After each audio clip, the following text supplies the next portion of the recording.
Hello friends, किताबी book insider पर आप सभी का स्वागत है। आज हम बात करने वाले हैं, अगर आपके दिमाग की असली ताकत का 99% हिस्सा एक ताले में बंद हो और उसकी चाबी आपसे कहीं छिपा दी गई हो।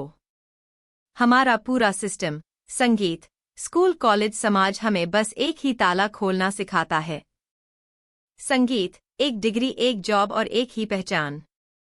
लेकिन इतिहास में कुछ लोग थे जिन्हें वह खोई हुई चाबी मिल गई थी। लियोनार्डो डा विंची महान पेंटर थे, एक जीनियस साइंटिस्ट थे, एक इन्वेंटर और एक म्यूजिशियन भी। उनके पास जन्म से ही ऐसी कोई ताकत नहीं थी। वो बस उस सिस्टम से बाहर निकल गए थे जिसकी रूल बुक हमसे छिपा ली गई है। यह कोई चमत्कार नहीं था। यह एक गुप्त विद्या थी जो आप नहीं, संगीत, जानते। एक मेंटल ब्लूप्रिंट जो सदियों तक सिर्फ महान पॉलीमैथ्स को पता था। आज पहली बार उस रहस्यमयी किताब का हर पन्ना आपके सामने खुलने वाला है।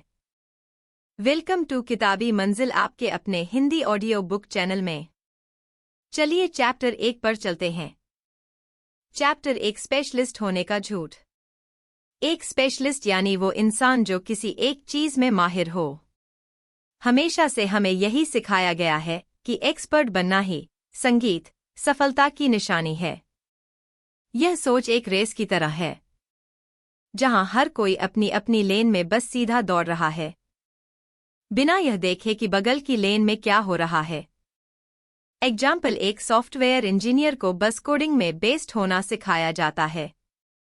उसे कभी नहीं बताया जाता कि थोड़ा सा आर्ट या साइकोलॉजी सीख लेने से वह एक ऐसा सॉफ्टवेयर बना सकता है, संगीत, जिसे लोग इस्तेमाल करना पसंद करें।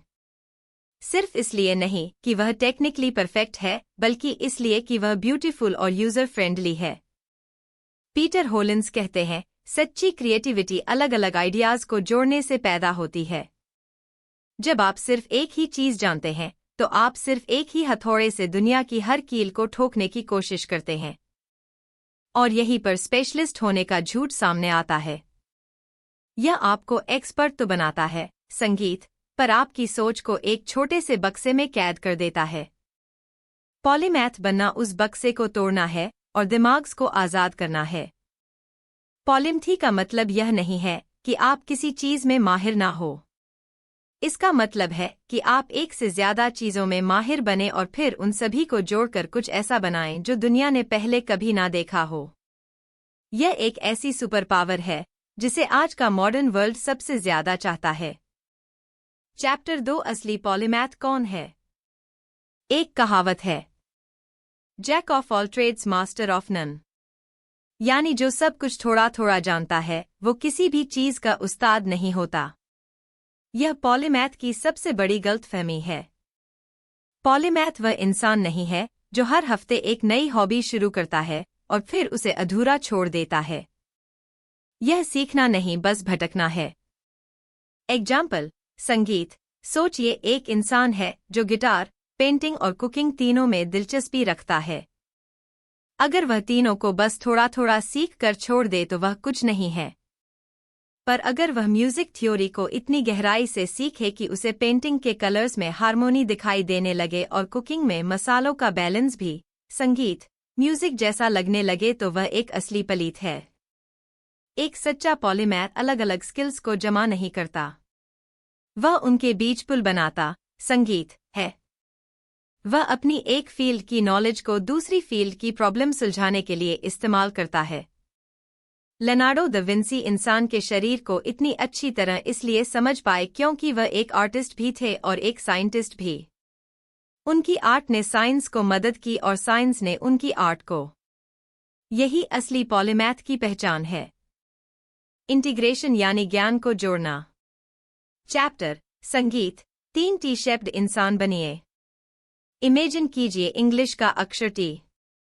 इसमें एक सीधी खड़ी लकीर है, आई, और एक उस पर लेटी हुई लकीर है। पॉलीमैथ बनने का यह सबसे सिंपल मेंटल मॉडल है। खड़ी लकीर, आई, आपकी डेप्थ ऑफ नॉलेज है, यानी आपका एक्सपर्टीज। वो एक या दो चीजें जिनमें आप बहुत गहरे, संगीत, उतरे हैं। यह आपकी मास्टरी है। एग्जाम्पल जैसे सचिन तेंदुलकर, उनकी खड़ी लकीर आई क्रिकेट है जिसमें उनकी दुनिया में सबसे गहरी थी, लेकिन उनकी लेटी हुई लकीर भी काफी लंबी है। उन्हें संगीत, बिजनेस, कुकिंग और म्यूजिक में भी इंटरेस्ट है, जिससे वह सिर्फ एक क्रिकेटर नहीं, एक वेल राउंडेड इंसान बनते हैं। पीटर हॉलिंस कहते हैं कि ज्यादातर लोग सिर्फ आई बनकर रह जाते हैं। वो एक चीज में बहुत गहरे तो उतरते हैं, पर उनके पास ब्रॉड नॉलेज नहीं होती। लेटी हुई लकीर आपकी ब्रेड्थ ऑफ नॉलेज है, यानी बहुत सारी चीजों की थोड़ी थोड़ी समझ। पॉलीमैथ एक संगीत टी शेप्ड इंसान होता है। वो कुछ चीजों का मास्टर होता है, गहरी नॉलेज और बहुत सारी चीजों का स्टूडेंट होता है। चौड़ी नॉलेज, यह कॉम्बिनेशन ही आपको अनमैचेबल बनाता है, क्योंकि आप डीप प्रॉब्लम्स भी सॉल्व कर सकते हैं और अलग अलग फील्ड से आइडियाज भी उधार ले सकते हैं। चैप्टर 4 कनेक्शंस की जादुई ताकत। इनोवेशन क्या है? नया आइडिया कहाँ से आता है? यह कहीं आसमान से नहीं टपकता। यह दो पुराने आइडियाज को एक नए तरीके से जोड़ने से पैदा होता है। संगीत पॉलीमैथ की सबसे बड़ी ताकत यही है। वो ऐसे कनेक्शंस देख सकता है जो एक विशेषज्ञ को कभी नजर नहीं आते। क्योंकि स्पेशलिस्ट की दुनिया छोटी होती है, संगीत और पॉलीमैथ की दुनिया बहुत बड़ी। एग्जाम्पल स्टीव जॉब्स, संगीत ने कैलीग्राफी की क्लास में जो सीखा उसे टेक्नोलॉजी के साथ जोड़ दिया और दुनिया का पहला ऐसा कंप्यूटर बनाया जिसके पास ब्यूटीफुल फ़ॉन्ट्स थे। कैलीग्राफी और कंप्यूटर दो बिल्कुल अलग दुनिया थी। जब तक किसी ने उनके बीच एक पुल नहीं बना, संगीत दिया। इसे क्रॉस पोलिनेशन कहते हैं। जैसे एक मधुमक्खी एक फूल से पराग लेकर संगीत दूसरे फूल तक पहुंचाती है और एक नई चीज पैदा होती है, वैसे ही पॉलीमैथ एक फील्ड से आइडिया लेकर दूसरी में इस्तेमाल करता है। आप जितना ज्यादा पढ़ेंगे, जितनी अलग अलग चीजें सीखेंगे, आपके दिमाग में उतने ही ज्यादा डॉट्स होंगे और जितने ज्यादा डॉट्स होंगे, उन्हें जोड़कर एक मास्टरपीस बनाने के चांस भी उतने ही ज्यादा होंगे। क्रिएटिविटी कोई जादू नहीं है, यह बस डॉट्स को जोड़ने का खेल है। इसलिए अगली बार जब आप कुछ नया सीखें, संगीत, तो यह मत सोचिए कि यह मेरे काम का नहीं है। आप नहीं जानते कि कौन सा डॉट कब आपकी लाइफ की पिक्चर को पूरा कर दे। चैप्टर 5 सीखना कैसे सीखें। हम सब स्कूल गए हैं। हमने इतिहास, गणित, विज्ञान सब कुछ पढ़ा है, पर हमें कभी भी यह नहीं सिखाया गया कि सीखना कैसे है। यह सबसे जरूरी स्किल है जिसे मेटा स्किल कहते हैं। The skill of learning other skills. Polymath बनने का यह पहला कदम है। अगर आप जल्दी और असरदार तरीके से सीखना जानते हैं तो आप कुछ भी सीख सकते हैं। एग्जाम्पल एक लड़का जिसे कार चलाना सीखना है। अगर वह पहले दिन ही हाईवे पर चला जाएगा तो एक्सीडेंट होना पक्का है। उसे पहले समझना होगा कि क्लच, ब्रेक, गियर कैसे संगीत काम करते हैं। उसे लर्निंग के प्रोसेस को समझना होगा। एक बार वह प्रोसेस समझ गया तो वह कार, ट्रक, बाइक कुछ भी चलाना सीख सकता है। सीखने का एक तरीका है, किसी भी टॉपिक को रटने की कोशिश मत कीजिए, उसे समझने की कोशिश कीजिए। पीटर हॉलिंस कहते हैं कि हमें व्हाट से ज्यादा वाई और हाउ पर ध्यान देना चाहिए। यह क्या है? यह रटना है। यह क्यों है? और यह कैसे काम करता है? यह असली सीखना है। जब आप किसी चीज के फंडामेंटल प्रिंसिपल्स को समझ जाते हैं तो आपको हर छोटी डिटेल याद रखने की जरूरत नहीं पड़ती। आप लॉजिक का इस्तेमाल करके खुद ही आंसर्स तक पहुंच सकते हैं। यह स्लो लग सकता है, पर लॉन्ग टर्म में यही सबसे तेज तरीका है। चैप्टर 6 फर्स्ट प्रिंसिपल्स तक पहुंचना। इलॉन मस्क से जब पूछा गया कि वो रॉकेट साइंस कैसे सीख गए, तो उन्होंने कहा, I think from first principles. First principle thinking किसी भी चीज को उसकी जड़ तक जाकर समझने का तरीका है। यह किसी भी आइडिया या प्रॉब्लम को उसकी सबसे बुनियादी सच्चाई तक तोड़ने जैसा है, जहां से उसे और नहीं तोड़ा जा सकता। जब आप ऐसा करते हैं तो आप दुनिया को बिल्कुल नए तरीके से देखते हैं। एग्जाम्पल सोचिए, सब मानते थे कि कार बनाने के लिए बैटरी बहुत महंगी आती है। यह एक असम्पशन थी, बिलीफ था। इलन मस्क ने फर्स्ट प्रिंसिपल थिंकिंग का इस्तेमाल किया। उन्होंने पूछा, बैटरी बनती किस चीज से है? जवाब मिला, कोबाल्ट, संगीत, निकेल, एल्यूमिनियम। उन्होंने पता लगाया कि इन धातुओं को बाजार से खरीदकर खुद की बैटरी बनाने का खर्च बनी बनाई बैटरी से 10 गुना कम था और यहीं से टेस्ला की क्रांति शुरू हुई। फर्स्ट प्रिंसिपल थिंकिंग आपको झुंड की सोच से आजाद करती है। संगीत, यह आपको ऐसा ही होता है वाली सोच से निकालकर ऐसा क्यों होता है वाली सोच पर लाती है। यह मुश्किल है। इसमें दिमागी मेहनत लगती है क्योंकि आपको हर असम्पशन को चैलेंज करना पड़ता है। पीटर हॉलिंस के अनुसार पॉलीमैथ हमेशा फर्स्ट प्रिंसिपल्स से सोचते हैं। वो किसी की कही सुनी बात पर यकीन नहीं करते। वह हर ज्ञान को खुद उसकी बुनियाद पर जाकर टेस्ट करते हैं और इसीलिए वह ऐसे सॉल्यूशन खोज पाते हैं जो बाकी दुनिया को नामुमकिन लगते हैं। संगीत, जब आप हर चीज की जड़ को समझना शुरू कर देंगे तो आप सिर्फ सीखेंगे नहीं, आप क्रिएट करना शुरू कर देंगे। आप एक कंज्यूमर से एक इनोवेटर, संगीत, बन जाएंगे। चैप्टर 7, पहले बड़ी तस्वीर देखिए। जब हम कोई नई किताब पढ़ना शुरू करते हैं या कोई नया सब्जेक्ट सीखना शुरू करते हैं तो हम अक्सर पहली लाइन से शुरू हो जाते हैं और एक एक शब्द पढ़ते हुए आगे बढ़ते हैं। यह तरीका गलत नहीं है, पर यह स्लो है। पॉलीमैथ सीखने की शुरुआत ऐसे नहीं करते। वह डिटेल्स में खोने से पहले पूरे सब्जेक्ट की एक बड़ी तस्वीर देखते हैं, एक मेंटल मैप बनाते हैं। एग्जाम्पल, जब आप किसी अनजान शहर में घूमने जाते हैं तो आप सीधे किसी भी गली में चलना शुरू नहीं कर देते। आप पहले उस शहर का नक्शा देखते हैं। आप देखते हैं कि मुख्य आकर्षण कहाँ है, सड़कें कैसी हैं। एक बार आपके दिमाग में नक्शा बन गया तो घूमना आसान हो जाता है। किसी भी सब्जेक्ट को सीखने से पहले उसका एक मेंटल मैप बनाइए। किताब का टेबल ऑफ कंटेंट्स पढ़िए। संगीत, चैप्टर हेडिंग्स और सब हेडिंग्स को देखिए। समरी या कंक्लूजन को पहले पढ़ लीजिए। इससे आपको अंदाजा हो जाएगा कि यह सफर आपको कहाँ ले जाने वाला है। पीटर हॉलिंस इसे स्काफोल्डिंग कहते हैं। जैसे एक इमारत बनाने से पहले उसका ढांचा खड़ा किया जाता है, वैसे ही ज्ञान की इमारत बनाने से पहले एक ढांचा तैयार करना जरूरी है। एक बार ढांचा तैयार हो गया तो डिटेल्स भरना बहुत आसान हो जाता है। चैप्टर 8, चंकिंग की कला। हमारा दिमाग एक बार में बहुत सारी इंफॉर्मेशन प्रोसेस नहीं कर सकता। जब हम किसी बहुत बड़ी या मुश्किल चीज को सीखने की कोशिश करते हैं तो दिमाग ओवरलोड हो जाता है और हम हार मान लेते हैं। पॉलीमैथ्स इस प्रॉब्लम को चंकिंग से सॉल्व करते हैं। चंकिंग का मतलब है किसी बड़ी इंफॉर्मेशन को छोटे छोटे मैनेजेबल टुकड़ों चंक्स में तोड़ना और फिर एक बार में सिर्फ एक टुकड़े पर फोकस करना। एग्जाम्पल, एक 10 डिजिट का मोबाइल नंबर याद करना मुश्किल है।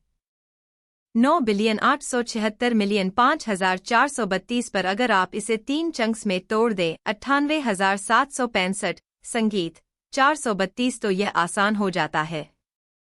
आपका दिमाग 3 बड़े नंबर को नहीं बल्कि 3 छोटे चंक्स को याद रख रहा है। यही प्रिंसिपल हर तरह की लर्निंग पर लागू होता है। अगर आप पियानो सीखना चाहते हैं तो पूरा गाना एक साथ बजाने की कोशिश मत कीजिए। पहले गाने को छोटे छोटे म्यूजिक फ्रेजेस में तोड़िए। एक फ्रेज को मास्टर कीजिए, फिर दूसरे पर जाइए और फिर धीरे धीरे उन चंक्स को जोड़ दीजिए। चंकिंग आपको ओवरवेल होने से बचाता है। यह मुश्किल चीजों को आसान महसूस कराता है। यह आपको एक क्लियर रास्ता दिखाता है कि संगीत, आपको अगला कदम कहाँ रखना है। हर चंक को मास्टर करने पर आपको एक छोटी सी जीत मिलती है जो आपको आगे बढ़ने के लिए मोटिवेट करती है। पीटर हॉलिंस कहते हैं कि पॉलीमैथ बड़े गोल से डरते नहीं हैं क्योंकि वह जानते हैं कि किसी भी बड़े पहाड़ पर एक एक कदम चढ़कर ही पहुंचा जा सकता है। संगीत, वो गोल को नहीं देखते, वो बस अपने अगले कदम पर फोकस करते हैं, अपने अगले छंग पर। चैप्टर संगीत 9 सीखने का 80/20 नियम। द परेटो प्रिंसिपल यानी 80/20 का नियम यह कहता है कि ज्यादातर सिचुएशंस में संगीत हमारे 80% नतीजे हमारे 20% कामों से आते हैं। यह नियम लर्निंग पर भी लागू होता है। किसी भी सब्जेक्ट का 80% हिस्सा उसके 20% कोर कॉन्सेप्ट्स को समझने से आ जाता है। पॉलीमैथ्स इस बात को जानते हैं और वह अपना ज्यादातर टाइम और एनर्जी उसी 20% पर लगाते हैं। एग्जाम्पल, इंग्लिश बोलना सीखने के लिए आपको इंग्लिश की पूरी डिक्शनरी याद करने की जरूरत नहीं है। सिर्फ 1000 संगीत से 2000 सबसे कॉमन वर्ड्स सीखकर और कुछ बेसिक ग्रामर रूल्स समझकर आप 80% से ज्यादा डेली कन्वर्सेशंस को समझ और बोल सकते हैं। बाकी के लाखों शब्द उस 80% में आते हैं जो बहुत कम इस्तेमाल होते हैं।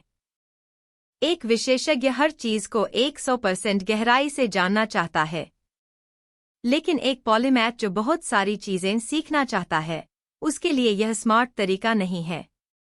उसे यह पहचानना होता है कि वह कौन से 20% आइडियाज हैं जो मुझे 80% अंडरस्टैंडिंग दे देंगे। किसी भी नई फील्ड में घुसने से पहले थोड़ा रिसर्च कीजिए। एक्सपर्ट्स से पूछिए अगर मुझे इस सब्जेक्ट में सिर्फ 3 से 4 सबसे जरूरी किताबें पढ़नी हो तो वह कौन सी होंगी। उन कोर कॉन्सेप्ट्स को ढूंढिए जिन पर पूरी फील्ड टिकी हुई है। यह स्मार्ट लर्निंग है, हार्ड लर्निंग नहीं। चैप्टर 10 फेनमैन तकनीक। रिचर्ड फाइनमैन एक नोबेल प्राइज विजेता भौतिक विज्ञानी थे और उन्हें द ग्रेट एक्सप्लेनर कहा जाता था, क्योंकि वह बहुत मुश्किल साइंटिफिक आइडियाज को भी इतनी आसानी से समझा सकते थे जैसे वह कोई कहानी सुना रहे हो। उनकी इसी आदत से एक लर्निंग टेक्निक का जन्म हुआ जिसे द फेनमैन टेक्निक कहते हैं। संगीत। यह टेक्निक कहती है अगर आप किसी चीज को सच में समझना चाहते हैं संगीत, तो उसे किसी ऐसे इंसान को समझाने की कोशिश कीजिए जिसे वह बिल्कुल नहीं आती। एग्जाम्पल, मान लीजिए आपने क्वांटम फिजिक्स का कोई कॉन्सेप्ट सीखा। अब एक कागज लीजिए और उस कॉन्सेप्ट को ऐसे लिखिए जैसे आप उसे एक 5वीं क्लास के बच्चे को समझा संगीत रहे हो, बिना किसी जार्गन के, बिना किसी कॉम्प्लिकेटेड शब्दों के, बिल्कुल सरल भाषा में। संगीत। जब आप ऐसा करने की कोशिश करेंगे तो आपको खुद पता चल जाएगा कि आपकी अंडरस्टैंडिंग में कहाँ-कहाँ गैप है, आप कहाँ-कहाँ अटक रहे हैं। जिन जगहों पर आप अटके, वापस किताब पर जाइए और उसे दोबारा सीखिए। फिर से समझाने की कोशिश कीजिए। यह प्रोसेस तब तक दोहराइए जब तक आप उस कॉन्सेप्ट को पानी की तरह आसान ना बना दें। पीटर होलिंस बताते हैं कि यह टेक्निक एक्टिव लर्निंग का सबसे बेस्ट तरीका है। यह आपको इन्फॉर्मेशन का पैसिव कंज्यूमर बनने से रोकती है और आपको नॉलेज का एक्टिव यूजर बनाती है। जब आप किसी चीज को सिखा सकते हैं, तभी आप उसे सच में सीखे हैं। चैप्टर 11 इंटरलिविंग से सीखिए। सोचिए आप एग्जाम की तैयारी कर रहे हैं। आपके पास 2 विकल्प हैं। ऑप्शन 1, आप 4 घंटे लगातार सिर्फ मैथ पढ़ते हैं। ऑप्शन 2, आप 1 घंटा मैथ, 1 घंटा साइंस, 1 घंटा हिस्ट्री और 1 घंटा संगीत फिर से मैथ पढ़ते हैं। कौन सा तरीका बेहतर है? हमारा कॉमन सेंस कहता है विकल्प 1। एक चीज पर फोकस करो, उसे खत्म करो, फिर दूसरी उठाओ। लेकिन साइंस कहती है ऑप्शन 2। इस तरीके को इंटरलिविंग कहते हैं, यानी अलग अलग सब्जेक्ट्स को मिक्स करके पढ़ना। एग्जाम्पल, एक क्रिकेटर अगर प्रैक्टिस में 100 बार सिर्फ फास्ट बॉल खेलेगा तो वह फास्ट बॉल का एक्सपर्ट तो बन जाएगा। संगीत। पर जब मैच में अचानक स्पिन बॉल आएगी तो वह आउट हो जाएगा। बेहतर प्रैक्टिस यह है कि वह फास्ट, स्पिन, स्लो हर तरह की बॉल को मिक्स करके खेले ताकि उसका दिमाग हर सिचुएशन के लिए तैयार रहे। जब आप एक ही चीज को लगातार पढ़ते हैं तो आपका दिमाग ऑटो पायलट पर चला जाता है। लेकिन जब आप सब्जेक्ट्स को स्विच करते हैं तो आप अपने दिमाग को बार बार चैलेंज करते हैं, उसे कॉन्सेप्ट्स को रिकॉल करने और उनके बीच कनेक्शन बनाने पर मजबूर संगीत करते हैं। इंटरलिविंग शुरू में मुश्किल और स्लो लग सकता है। आपको लगेगा कि आप कुछ भी ठीक से नहीं सीख पा रहे, लेकिन लॉन्ग टर्म में यह ज्यादा इफेक्टिव है। संगीत, यह आपकी प्रॉब्लम सॉल्विंग स्किल्स को बढ़ाता है और आपको सिखाता है कि किस सिचुएशन में कौन सा कॉन्सेप्ट अप्लाई करना है। पॉलीमैथ्स का दिमाग ऐसे ही काम करता है, फ्लेक्सिबल और कनेक्टेड। चैप्टर 12, बिगिनर होने की खुशी। जब हम बच्चे थे तो हम कुछ भी नया सीखने से, संगीत, डरते नहीं थे। गिरते थे, उठते थे, फिर कोशिश करते थे। पर जैसे जैसे हम बड़े होते हैं, हम बेगन होने से डरने, संगीत, लगते हैं।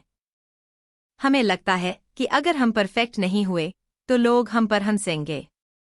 यह डर पॉलीमैथ बनने के रास्ते का सबसे बड़ा पत्थर है। पॉलीमैथ बनने के लिए आपको बार बार अलग अलग फील्ड्स में एक बिगिनर बनना पड़ेगा। आपको मुझे नहीं पता कहने की हिम्मत रखनी होगी। एग्जाम्पल, एक 50 साल का सक्सेसफुल सीईओ जब पहली बार पेंटिंग की क्लास में जाता है तो वह वहां का सबसे सीनियर और अनुभवी इंसान नहीं होता। वो एक बिगिनर होता है जिसे शायद 15 साल का बच्चा सिखा रहा हो कि ब्रश कैसे पकड़ना है।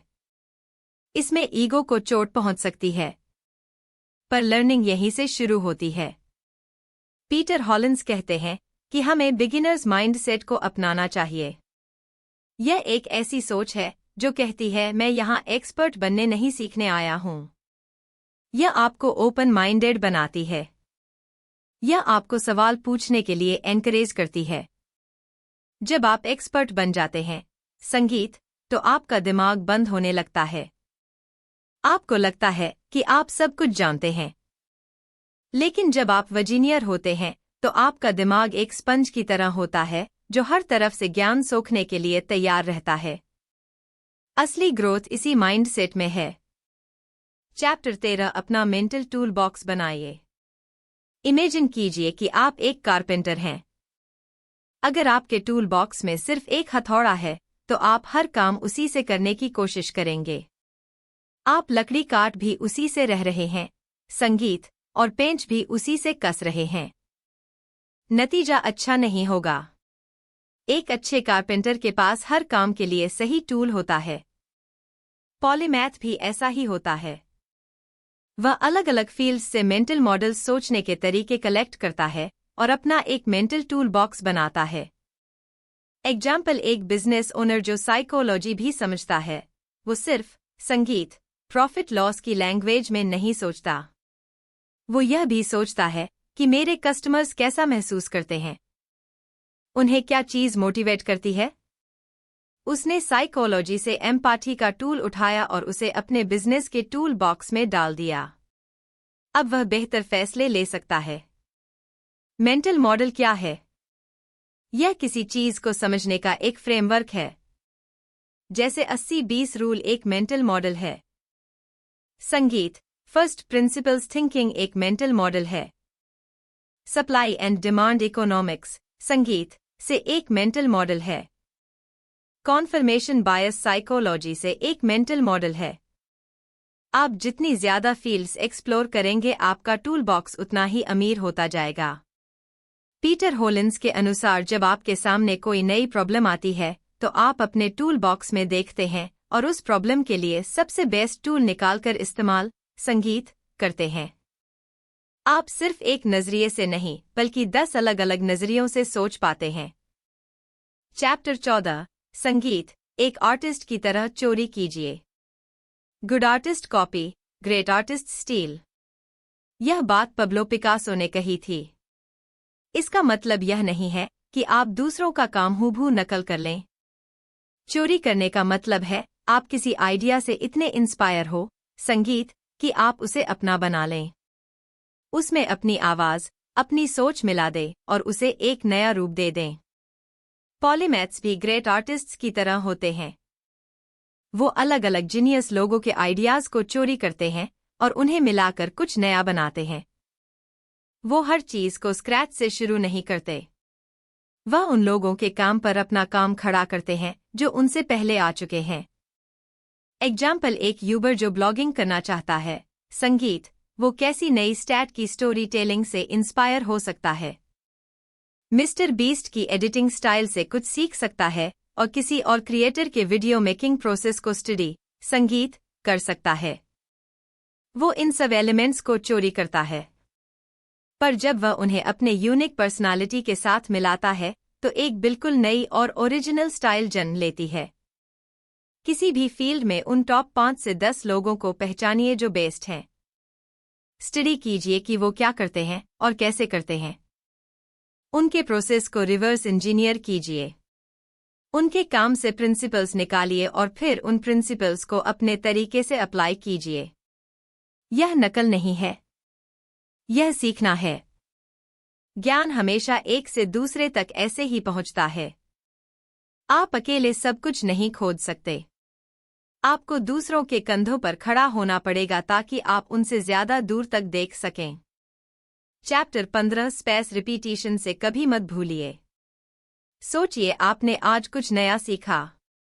एक हफ्ते बाद आपको उसका 70% हिस्सा याद नहीं रहेगा। एक महीने बाद शायद 90% हिस्सा आप भूल चुके होंगे। इसे फॉरगेटिंग कर्व कहते हैं। हमारा दिमाग इन्फॉर्मेशन को भूलने के लिए ही बना है। तो फिर हम जरूरी चीजों को हमेशा के लिए याद कैसे रखें? इसका जवाब है स्पेस्ड रिपीटिशन, यानी सीखी हुई चीज को बढ़ते हुए टाइम इंटरवल्स पर रिवाइज करना। एग्जाम्पल, मान लीजिए आपने आज एक नया इंग्लिश वर्ड सीखा। स्पेस्ड रिपीटिशन कहता है कि इसे कल रिवाइज कीजिए, फिर 3 दिन बाद रिवाइज कीजिए, फिर 7 दिन बाद संगीत, फिर 16 दिन बाद, और ऐसे ही आगे। हर बार रिवीजन के बीच का गैप बढ़ता जाएगा। यह टेक्निक आपके दिमाग को सिग्नल देती है कि यह इन्फॉर्मेशन जरूरी है। इसे लॉन्ग टर्म मेमोरी में सेव कर लो। यह क्रमिंग रट्टा मारने का बिल्कुल उल्टा है। एग्जाम से एक रात पहले सब कुछ रट लेना शॉर्ट टर्म में काम करता है, पर एग्जाम के अगले दिन आप सब कुछ भूल जाते हैं। स्पेस्ड रिपीटिशन पॉलीमैथ का सीक्रेट वेपन है, क्योंकि वो इतनी सारी चीजें सीखते हैं, संगीत, कि अगर वह पुरानी चीजों को भूलते जाए तो कभी भी नॉलेज बिल्ड नहीं कर पाएंगे। इस टेक्निक के लिए आप एंकी जैसे डिजिटल फ्लैश कार्ड ऐप्स का इस्तेमाल कर सकते हैं। यह तरीका बोरिंग लग सकता है, पर यह काम करता है। यह साइंटिफिकली प्रूव्ड है। थोड़ी सी डिसिप्लिन से आप अपने दिमाग को एक सुपर कंप्यूटर बना सकते हैं जो सीखी हुई कोई भी जरूरी बात कभी नहीं भूलता। चैप्टर संगीत 16 डेलीबेट प्रैक्टिस का मतलब आपने 10,000 घंटे का नियम के बारे में सुना होगा कि किसी भी चीज का एक्सपर्ट बनने के लिए संगीत उसमें 10,000 घंटे लगाने पड़ते हैं। यह बात आधी सच है। सिर्फ घंटे लगाने से कुछ नहीं होता। यह इस पर डिपेंड करता है कि आप उन घंटों में करते क्या हैं। पॉलीमैथ्स डेलीबेट प्रैक्टिस करते हैं। संगीत यह माइंडलेस रेपिटेशन नहीं है। यह एक प्रपोजफुल और सिस्टमैटिक प्रैक्टिस है जिसका एक ही मकसद होता है, इम्प्रूवमेंट। इसमें आप कंफर्ट जोन से बाहर निकलकर अपनी वीकनेसेस पर काम करते हैं। एग्जाम्पल, एक बास्केटबॉल प्लेयर जो रोज 100 फ्री थ्रो की प्रैक्टिस करता है, पर हर बार एक ही तरीके से वो ज्यादा इम्प्रूव नहीं करेगा। लेकिन एक दूसरा प्लेयर जो हर थ्रो को एनालाइज करता है, मेरी एल्बो की पोजीशन क्या थी, मेरे घुटने कितने झुके थे, और अगली थ्रो में उस गलती को संगीत सुधारने की कोशिश करता है। वो डेलीबेट प्रैक्टिस कर रहा है। डेलीबेट प्रैक्टिस के 4 हिस्से संगीत होते हैं। एक, फोकस, आपका पूरा ध्यान प्रैक्टिस पर होना चाहिए। 2, फीडबैक, आपको पता चलना चाहिए कि आप क्या संगीत सही और क्या गलत कर रहे हैं। यह किसी कोच से या सेल्फ एनालिसिस से मिल सकता है। 3, फिक्स इट, आप उस गलती को ठीक करने के लिए तुरंत एक्शन संगीत लेते हैं। 4, रेपिटेशन, आप तब तक प्रैक्टिस करते हैं जब तक वह सुधार परमानेंट ना हो जाए। यह थका देने वाला प्रोसेस है। यह मजेदार नहीं होता, पर ग्रोथ संगीत हमेशा डिस्कम्फर्ट में ही होती है। 1 घंटा की डेलीबेट प्रैक्टिस 10 घंटे की माइंडलेस प्रैक्टिस से ज्यादा कीमती है।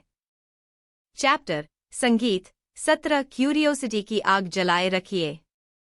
पॉलीमैथ्स के बारे में एक बात तय है, वो सब कुछ जानने के लिए उत्सुक होते हैं।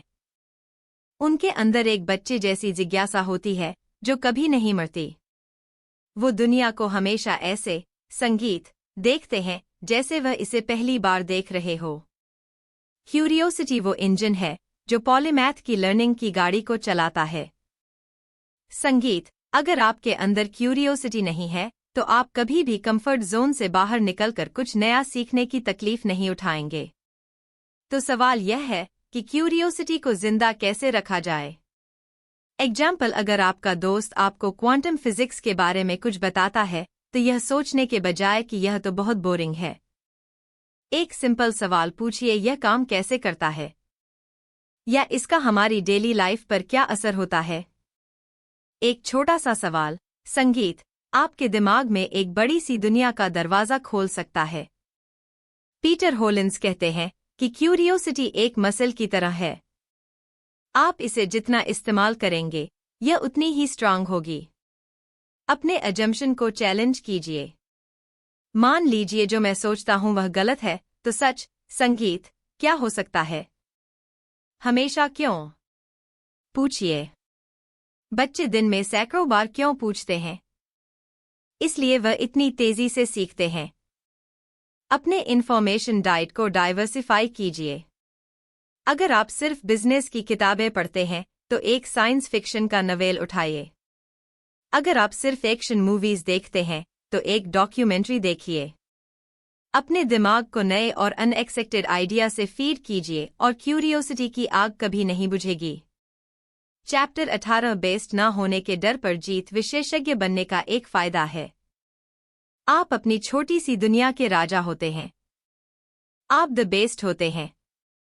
लेकिन जब आप एक पॉलीमैथ बनने के सफर पर निकलते हैं तो आपको यह सिक्योरिटी छोड़नी पड़ती है। आप अक्सर ऐसी सिचुएशन में होंगे जहां आप रूम में सबसे स्मार्ट इंसान नहीं, संगीत, होंगे। यह डरावना हो सकता है। हमारा ईगो हमें रोकता है। क्या सोचेंगे लोग? अगर मैं अच्छा परफॉर्म नहीं कर पाया तो यह डर, संगीत, बेस्ट ना होने का डर बहुत से लोगों को नई चीजें ट्राई करने से रोक देता है। एग्जाम्पल, एक ब्रिलियंट लॉयर जो अपनी फील्ड में टॉप पर है, वो पब्लिक स्पीकिंग का कोर्स ज्वाइन करने से डरता है। इसलिए नहीं कि वह सीख नहीं सकता, बल्कि इसलिए कि उसे डर है कि वह वहां एक बेगिनर जैसा लगेगा। वो गलतियां करेगा और उसकी एक्सपर्ट वाली इमेज टूट जाएगी। पॉलीमैथ बनने के लिए आपको इस डर से जीतना होगा। संगीत, आपको यह एक्सेप्ट करना होगा कि लर्निंग के प्रोसेस में गलतियां करना और बेवकूफ दिखना बिल्कुल नॉर्मल है। यह ग्रोथ का हिस्सा है। पीटर हॉलिंस हमें याद दिलाते हैं कि आपका मकसद हर चीज में दुनिया का बेस्ट बनना नहीं है। आपका मकसद है स्किल स्टैकिंग, यानी अलग अलग स्किल्स को इस तरह से कंबाइन करना कि आपका कॉम्बिनेशन यूनिक और वैल्यूएबल बन जाए। आप शायद बेस्ट प्रोग्रामर ना हो और ना ही बेस्ट पब्लिक स्पीकर, पर अगर आप एक अच्छे प्रोग्रामर हैं जो अपनी बात को पावरफुली प्रेजेंट कर सकता है, तो आप उन 99% प्रोग्रामर्स से आगे हैं जो ऐसा नहीं कर सकते। चैप्टर 19 आपका पॉलीमैथ प्रोजेक्ट। अब तक हमने पॉलीमैथ की सोच और तरीकों को समझा, पर नॉलेज बिना एक्शन के बेकार है। अब समय है अपना खुद का पॉलीमैथ प्रोजेक्ट शुरू करने का। एक ऐसा प्रोजेक्ट जहां आप थ्योरी को प्रैक्टिस में बदलेंगे।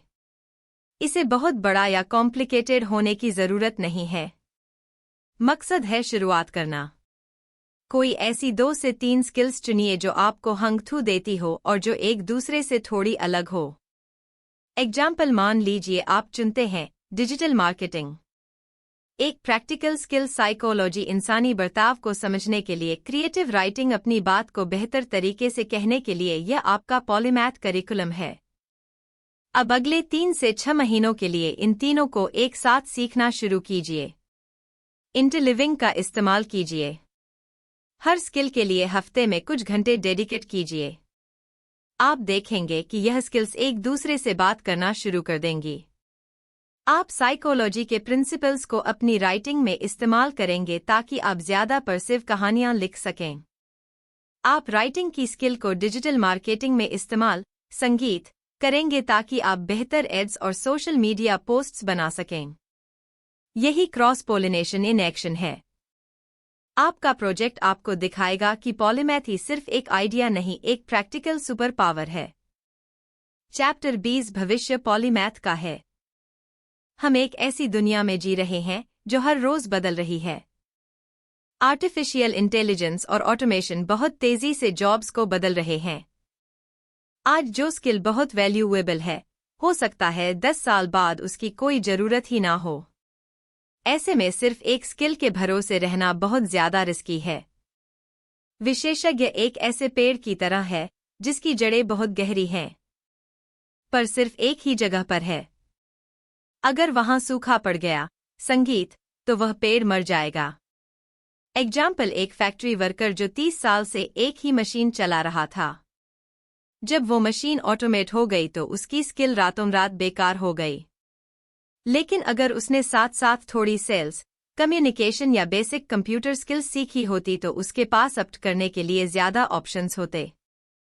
पॉलीमैथ एक ऐसे पौधे की तरह है जिसकी जड़ें कई अलग अलग जगहों पर फैली हैं। अगर एक जगह पानी खत्म हो भी जाए तो वह दूसरी जगह से पोषण ले सकता है। पीटर होलिंस कहते हैं कि भविष्य में अपडेटेबिलिटी यानी बदलते वक्त के साथ खुद को बदलने की काबिलियत सबसे जरूरी स्किल होगी। पॉलीमैथ होना